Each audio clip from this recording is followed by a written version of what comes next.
Bonsoir. Au lendemain des réquisitions du procès du 13 novembre, les pères de Marie et de Mathias, les deux jeunes gens tués au Bataclan ce soir de 2015, les pères sont donc en Lorraine.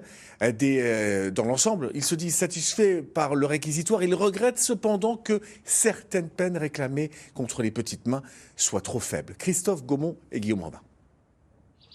Ce sont des images qui défilent encore dans leur tête.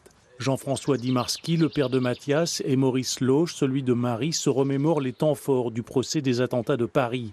9 mois d'audience pour décider du sort de ceux qui ont participé de près ou de loin à la mort de leurs enfants et de 129 autres personnes le 13 novembre 2015 dans la capitale.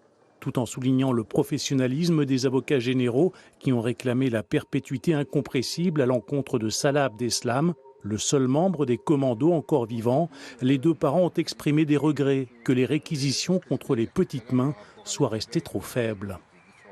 Le réquisitoire, très bien, mais les peines proposées pour les secondes mains, je trouve que c'est pas assez, elles ne sont pas assez importantes. On ne veut pas forcément qu'il soit à la perpétuité, mais disons que malgré tout, se dire, tiens, il y en a qui sortent d'ailleurs, parmi les 3 qui comparaissent libres, il y en a peut-être un qui, on verra bien, qui risque de faire 1 ou 2 ans de prison, les 2 autres risquent de sortir.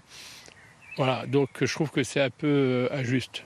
On a pris perpétuité le 14 novembre quand on a su que nos enfants étaient décédés après une journée de recherche.